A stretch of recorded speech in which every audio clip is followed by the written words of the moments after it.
Did he pay for those lemon drops? No. What are you, the Red Cross? What, is there a flood here? People get free candy, free lemon drops here? Pay for the lemon drops. Put some more gumdrops over here. Keep it neat. Neat. I'll send you back to the old country. All right. How's the soda moving? Not so good. Well, tomorrow you put more salt in the popcorn, you'll sell more soda. For an artist to turn to film is not unusual, but when the artist turns to film and continues with his filming in the same style that he did his art, retaining his personality in those films, he becomes Harry Hurwitz, a classic film director of several top films, including, I guess you're best known, The Projectionist with Chuck McCann, a marvelous movie dealing with fantasies. Harry, how did you come up with the concept of The Projectionist? Well, like most of my work, it's very close to my own feelings and to myself, and I wanted to make a movie about movies and about the feeling that I have for old movies and the feeling that the Hollywood film mythology really has had a tremendous influence on our whole way of living, our whole culture, our whole lifestyle. And so I made a movie about a very lonely man who lives in a fantasy world that that's where he really lives. And in these fantasies, which are very much involved with old movies, because he is a projectionist in a movie theater. And the film is about his fantasies and about him getting involved with all the old movie characters and the old films of Hollywood. You used a lot of film clips in that movie, clips from Casablanca. We saw Bogart, Errol Flynn, Garfield, all sorts of top stars, clips from the Busby Berkeley musicals. How did you acquire the rights to those and adapt them to fit into the concept of the film? Well, I went to the major movie companies and I told them the idea of the film and what I wanted to do, and they were very excited about the premise, and they were kind, and they gave me access to the films. I paid for the rights, but I didn't pay the kind of money that, say, a major studio would have to pay. And then what I did is I adapted the footage that I shot to the old films so that there was an interplay between the old films and the footage that I shot. The film was really a romance between Chuck McCann and Ina Balin. Yes, she was his fantasy lover. And you also used some people who hadn't done any films before. Rodney Dangerfield, that was his first and I believe only feature film. Look at that face. What are you, afraid of a razor? When did you shave? Last Thursday? You shave an hour before you come to work. That's when you shave. Look at that, dandruff. Remember what I told you? Dandruff means dismissal. Understand? As a youngster growing up, film director Harry Hurwitz saw a lot of Charlie Chaplin films. One of his first major movies was called The Eternal Tramp, with Charlie Chaplin montages that have been unsurpassed. How did you decide to make a film about Chaplin, Harry? Well, I was a fan. I think Chaplin was, to me, what Babe Ruth, Lou Gehrig were to other kids of my era. I just loved his films. I grew up with a feeling that this was the greatest creative figure of our time. And when I became a filmmaker, the most logical step would be to pay tribute to him in my own medium. So I made a film about him called The Eternal Tramp.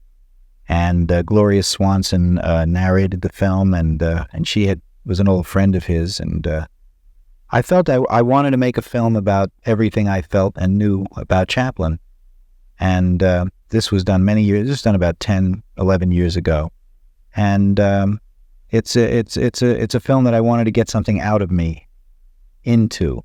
How was it like working with Gloria Swanson, who probably had never done any narration before? Well, it was marvelous because I had never worked with anybody famous before. So she was very nice to me. I was a kid, and boy, she was so helpful and so understanding of my anxiety that she made me feel very at ease. We had a lot of long talks, and I was hungry for gossip and information about the old days, and she was very nice to me. She'd been living in New York for years and years. I expected something like Sunset Boulevard. I thought we'd find a body floating in the pool, you know.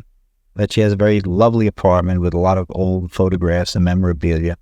Charming. She lives in a beautiful place. Or she did. This is 10 years ago. I don't know where she lives now.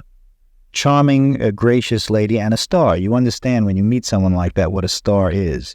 They really are different. A real star, I think, has that extra thing that not only comes across on camera, but really comes across in person. She was regal.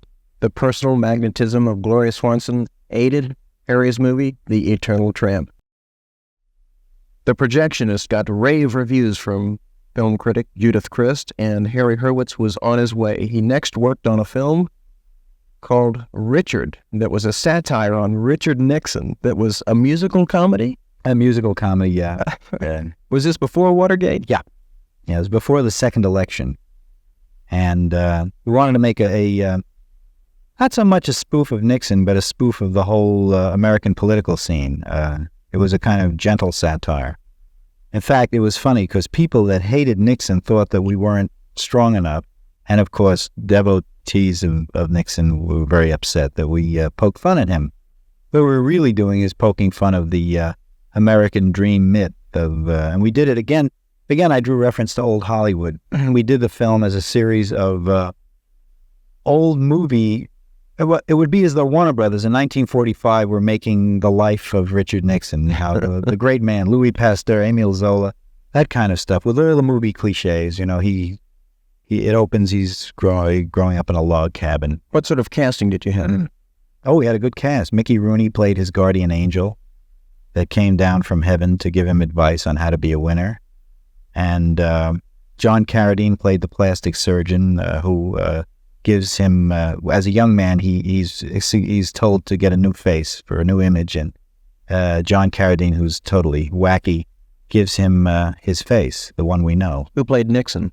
Richard M. Dixon and Richard Nixon. A lot of newsreel footage that I used and integrated with my cast so that you aren't quite sure which was fact and which was fiction. That was the fun of it. You also had the Fonz in that movie a couple of years before he was Fonzie, and he got left on the editing floor.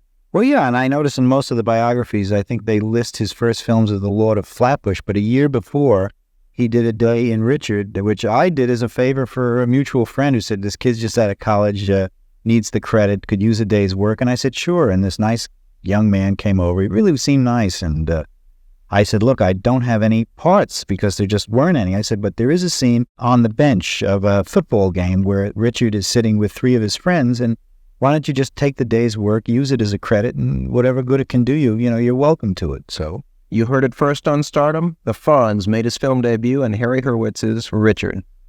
A movie that may soon be released stars Buster Crabbe, Chuck McCann, Hugh Hefner, and Joe Franklin. Its director and writer, again our guest today, Harry Hurwitz. What was it like working with Hef, a man who has changed the concept of women in America to that of a plaything? Isn't he a little outdated now? Well, no, when I met him, you like those kind of games, I guess. He looks pretty good to me. He seemed all right. He wasn't outdated. He's, as you know, a very wealthy man, and he has a beautiful home. What we did is we used his mansion in Holmby Hills in California as a backdrop, as a set for the character that Buster Crabbe plays in the film. Buster Crabbe is sort of a retired cowboy star, John Wayne type, and this was supposed to be his mansion. And in the film, the beginning of the film, Hugh Hefner, as himself, comes to visit him at his place to discuss the publication of his memoirs for Playboy. And in the process of their discussion, the old cowboy, Duke Montana, played by Buster Crabbe, recalls the most fascinating thing that ever happened to him, and that is the premise of The Comeback Trail, which is the film. So that's how it all got started.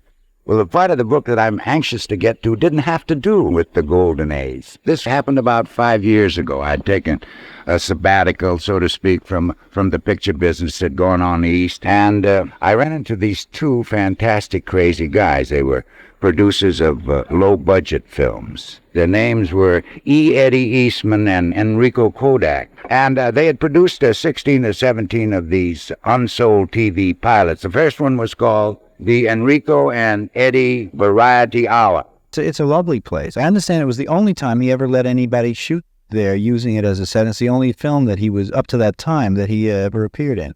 What was it like working with Buster Crabbe? I know you do a lot of improvisation on your films. Buster was great. He got in the swing of things. He was here, he was the oldest by far of a very young crew and cast, and yet he was a charming, gracious gentleman and a professional. And I can't think of anything. It was just a joy working with him. And for a real memory lane thrill of thrills, we go galloping down the old Hollywood trail, possibly a quarter of a century ago, to watch the ever-youthful Duke Montana.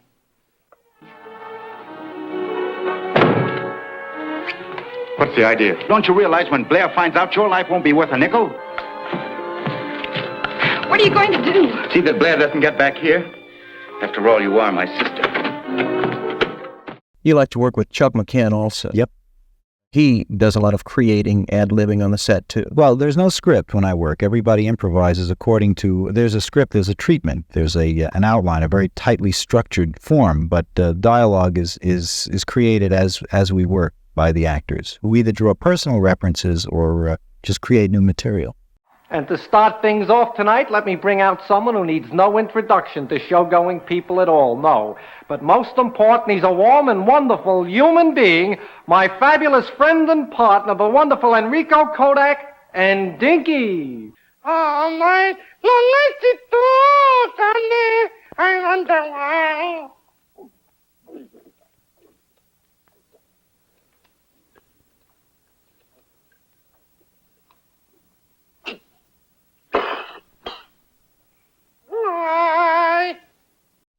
His films have already become classics. He's done The Eternal Tramp, a documentary on Chaplin, The Projectionist with Chuck McCann that Judith Chris called a masterpiece, The Comeback Trail with Buster Crabbe, and he's just getting ready to head for Hollywood, Harry Hurwitz, film director. What are you going to be working on out there, Harry? Well, I'm going out there primarily for two projects. One is to prepare my next two features, and I don't know which one is going to go first. One is called That's Showbiz, and it's a sort of a takeoff on the Hollywood documentaries like That's Entertainment or That's Hollywood.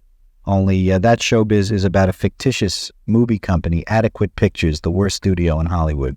Basically, it's a funny history of Hollywood.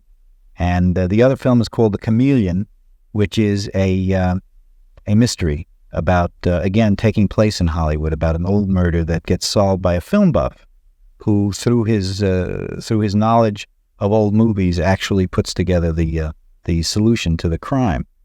That's one part of what I'm doing out there. And the other part, I'll be developing a new company that Hole Bartlett is founding for educational films and documentaries. And Ina Balin, who was one of the stars of two of my films, is involved in the head of production on those things, because she's involved as a producer as well as an actress. Heading out to Hollywood and staying there for 3 months. I know you have 3 boys and a wife. Doesn't that make things awfully difficult for her?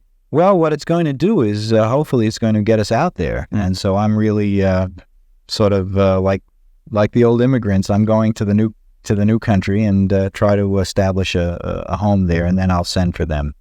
And they'll have to come across in steerage, and we'll have to, do it like my grandfather did when he came to New York from Russia.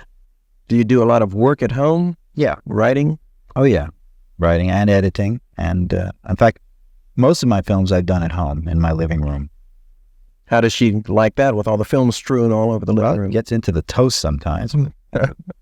Difficult when you're... Thanks for joining us this week. Harry Hurwitz, our guest on Stardom.